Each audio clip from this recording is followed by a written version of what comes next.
Yang paling penting bukan kambing atau sapinya, yang paling penting itu adalah ilmu menyembelihnya. 7 panduan Rasulullah SAW dalam menyembelih hewan kurban. Jadi kalau punya keinginan untuk menyembelih, yang nomor 1 itu ihdad. Ini kambingnya udah teriak-teriak, cuman lecet doang lehernya, kesian nggak?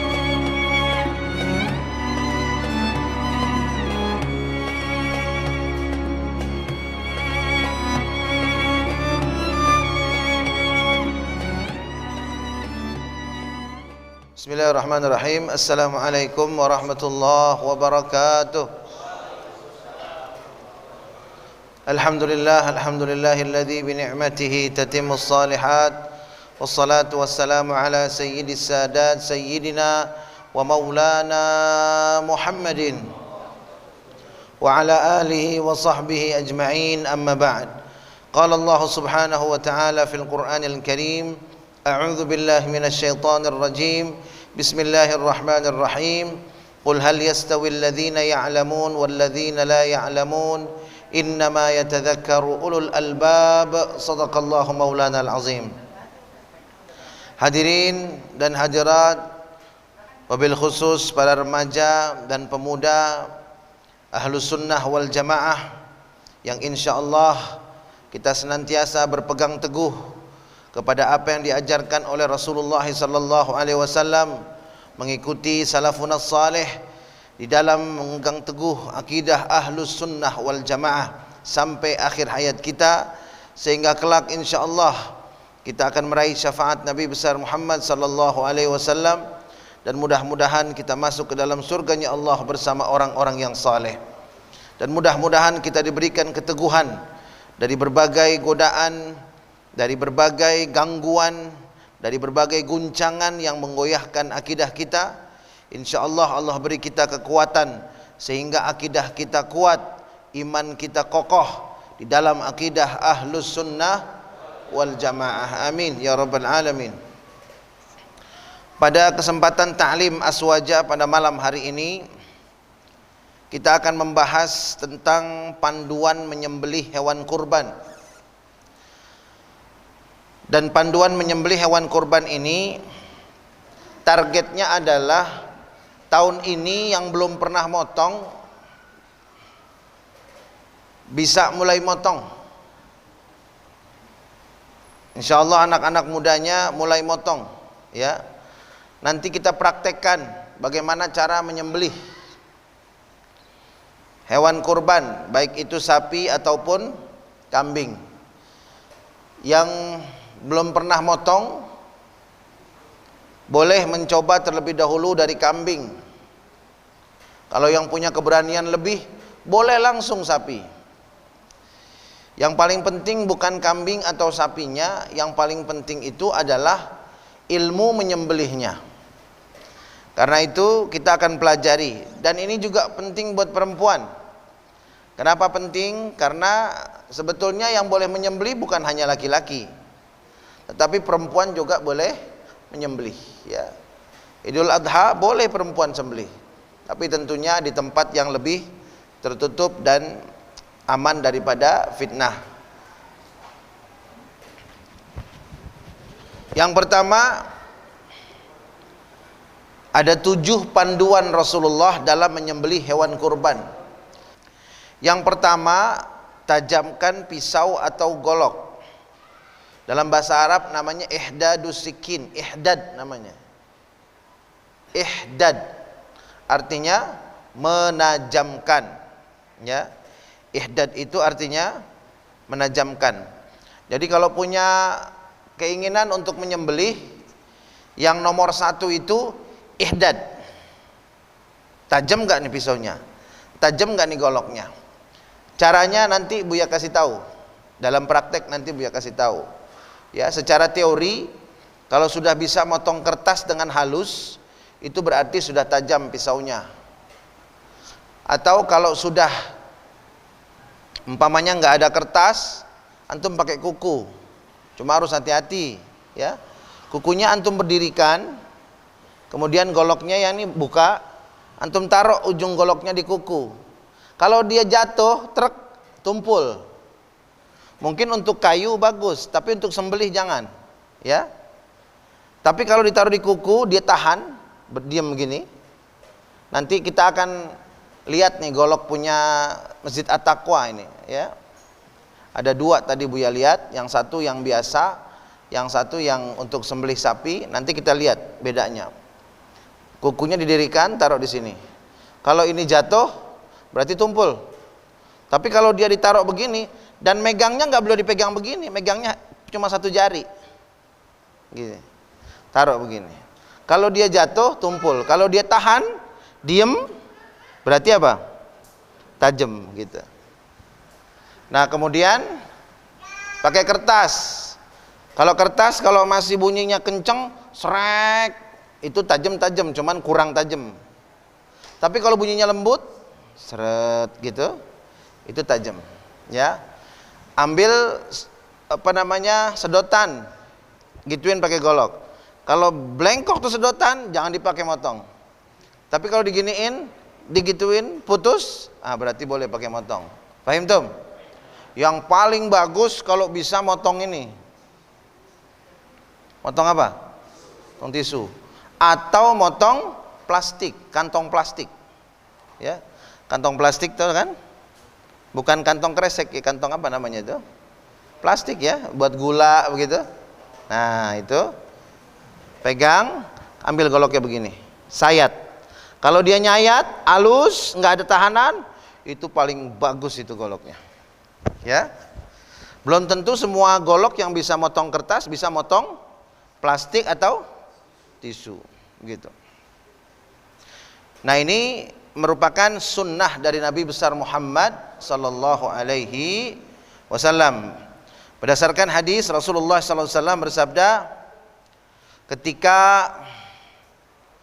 seseorang itu menggunakan pisau yang tidak tajam, kemudian orang yang mau menyembelih ini sudah merebahkan binatangnya, sudah merebahkan sapinya atau kambingnya, tapi kemudian dia baru ngasah goloknya.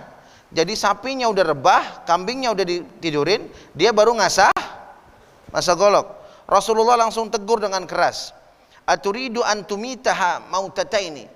Hai fulan, kamu mau bikin mati binatang ini dua kali. Yang pertama mati ketakutan, yang kedua mati kesakitan. Begitu. Ketakutan karena ngelihat goloknya diasah. Hewan itu punya insting untuk sesuatu yang membahayakan dirinya. Jangan salah ya. Termasuk sapi, kambing. Dia punya insting, lihat benda-benda yang bisa bahayakan dirinya, dia tahu. Begitu. Halla ahdatta syafrataka qabla an tadja'aha. Kenapa engkau tidak tajamkan golokmu itu sebelum kau rebahkan hewan kurbannya? Nah, begitu. Ini dalil bahwa pisau kita, golok kita harus tajam. Di samping kalau pisau kita tajam, kita nggak capek motongnya, ya, nggak capek motongnya, tenaganya sedikit, taruh, ret, udah selesai. Tapi kalau tumpul, keringet dingin ente. Kalau entenya mendingan keringet dingin. Nah kambingnya udah teriak-teriak, cuman lecet doang lehernya, kesian nggak? Kesian itu. Anda pernah lihat, udah ditarik bolak-balik, bulunya yang rontok. Tuh kambing udah ngejerit-jerit, tuh kambing udah minta tolong ya. Begitu terus aja tuh sampai keringetan tuh orang. Kambingnya, orang yang motong aja keringetan, apalagi kambing yang mau dipotong. Nabi bilangin, aturidu an tumitaha mautatain. Kamu pengen bikin mati dua kali nih hewan. Artinya Rasulullah nggak suka. Nah ini penting yang pertama. Jadi yang pertama apa namanya? Ihdad. Apa? Ihdad. Yang kedua, menuntun dengan baik. Nih, ini adab-adab mau menyembelih nih. Tuh, Islam indahnya begitu tuh. Ya, Islam indahnya begitu. Semua pakai adab. Sama binatang aja narik pakai adab. Apalagi sama guru. Betul nggak? Apalagi sama orang tua. Gitu. Orang kalau sudah bisa pakai adab, di hatinya itu udah hilang separuh kesombongan. Dan Buya pernah bilang yang namanya sombong itu biangnya penyakit hati. Ada rasa sombong, berarti itu lagi mupuk, lagi menumbuhin penyakit hati yang lainnya. Nah, adab, kenapa diajarkan adab? Karena adab inilah yang membersihkan kerak-kerak kesombongan. Percaya nggak antum? Orang nggak mungkin bisa punya adab sama guru kalau dia sombong, betul nggak? Tolong ambilin teh. Enak aja, emang siapa ente nyuruh-nyuruh aneh, betul nggak? Itu namanya masih apa? Masih apa? Sombong. Nggak bisa, nggak keluar, adab tuh nggak keluar. Adab nggak keluar bersama kesombongan. Adab dan sombong itu seperti minyak dan air, ya. Nggak ada orang yang punya adab tapi dia sombong, nggak ada. Orang punya adab itu pasti nggak ada sombongnya, kan gitu. Nah, termasuk dengan hewan, ya, dengan hewan dituntun baik-baik. Ada orang mentang-mentang dia mau motong, dibetot-betot tuh binatang. Coba Islam tuh, jangankan sama manusia, sama binatang aja Rasulullah perintahkan jaga adabnya. Nah, ini jamaah rahimakumullah, dalilnya adalah dari Muhammad bin Sirin bahwa Sayyidina Umar bin Al-Khattab radhiyallahu taala anhu ra'a rajulan yajurru syatan liyadhbahaha fadarabahu bid-durrah wa qala sukha la ummalak ilal maut suqan jamila. Sayyidina Umar suatu hari pernah melihat ada seorang laki-laki narik kambing untuk disembelih. Dipukul tuh kambing. Ya, diapain? Dipukul buak gitu, sambil ditarik, diseret, dipukul, kasar lah nuntunnya.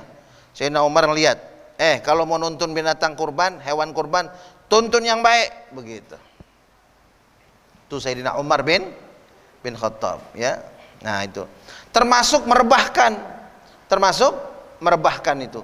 Merebahkan juga walaupun dia jatuh begitu ya, tapi caranya harus cara yang baik begitu. Cara yang bagus. Makanya harus ada ilmunya. Jangan udah jatuh, bangun lagi, jatuhin lagi, bangun lagi, jatuhin lagi, bangun lagi. Coba ente dibanting 3 kali aja, puyeng nggak? Hah? Ente dibanting 3 kali, 1, 2, 3, puyeng nggak ente? Apalagi ini binatang mau disembeli. Makanya kalau mau merubuhkan itu harus pakai perhitungan. Oh, begini caranya, begini, belajar dulu, begini. Nah, begitu. Paham Tom? Jadi tadi yang pertama apa? Ihdad. Pertama apa? Ihdad. Ihdad itu apa? Tajemin pisau atau golok. Kedua, tuntun dengan baik. 3, hewan lain tidak melihat penyembelihan. Jangan malah diejek-ejek. Nih kambing nih tuh teman ente tuh ane mau potong tuh. Ente semalaman udah kenalan nih, mau potong ente, mana duluan ente apa duluan dia nih. Nggak boleh itu. Dan itu nggak main-main itu. Rasulullah larang ini. Ada mudzabhi udhiyatin amama ukhra. Tidak boleh menyembelih hewan kurban di depan hewan kurban lain yang masih hidup. Masya Allah, Islam luar biasa ya. Dalilnya adalah hadis dari Abdullah bin Umar ya. Abdullah bin Umar bahwa Rasulullah melarang untuk menyembelih di depan hewan yang lain. Makanya kalau yang sunnah tempat motongnya beda, terus tempat hewan korban yang mengantri itu beda dan ditutup dengan terpal atau dengan sesuatu ya, sehingga dia tidak melihat. Nah, begitu. Jangan sampai masjid musola bikin kurban nggak ngikutin sunnah, kesian yang korban, kurang dia sempurna ibadahnya ya. Makanya panitia ini amanah. Panitia bukan pemilik hewan kurban. Panitia ini pengemban amanah dari para peserta kurban. Makanya yang wajib taklim itu panitianya wajib taklim, yang kurbannya juga wajib taklim. Yang nerimanya juga harus taklim. Baru aman tuh namanya kurban ya. Jangan sampai korban diubah jadi jagal-jagalan. Jagal-jagalan maksudnya apa ya? Pakai logika. Ini kayaknya enaknya begini nih, menurut saya, yang satu profesor, yang satu insinyur, yang satu doktor. Nggak ada urusan. Kalau masalah ibadah nggak ada urusan profesor, insinyur, doktor. Semuanya sami'na wa ata'na. Umpamanya profesor bilang, menurut saya tidak perlu kita menyembelih dengan golok yang tajam. Sekarang ada teknologi baru, apa? Pakai gergaji mesin misalkan. Lebih bagus, seret beres. Bener juga Prof. Cakep. Kata insinyurnya juga begitu. Cakep. Nah, jangan, nggak boleh begitu. Ya. Jadi kalau ibadah jangan pakai logika. Ibadah jangan pakai logika. Ibadah pakai apa? Kalau ibadah pakai apa? Pakai iman. Pakai iman. Sami'na wa ta'na, baru diterima Allah. Yang keempat apa? Apa yang keempat? Memberi minum. Kita ulang dari pertama lagi. Yang pertama ihdad, tajemin pisaunya. Yang kedua tuntun dengan baik. Yang ketiga tidak menyembelih di depan hewan yang lain. Yang keempat beri minum. Ini hewan korban jangan sampai kehausan ya. Jangan sampai kehausan, kasih minum. Wa min rahmatihi sallallahu alaihi wa alihi wasallam wa mimma istahabbahu al-fuqaha'u 'inda dhabhil udhiyati wa ghairiha an yu'rida 'ala adh-dhabihati al-ma'a qabla adh-dhabhi litashrab. Dan di antara tanda rahmatnya Rasulullah sallallahu alaihi wasallam adalah beliau memerintahkan agar kita memberikan air sebelum hewan itu disembelih.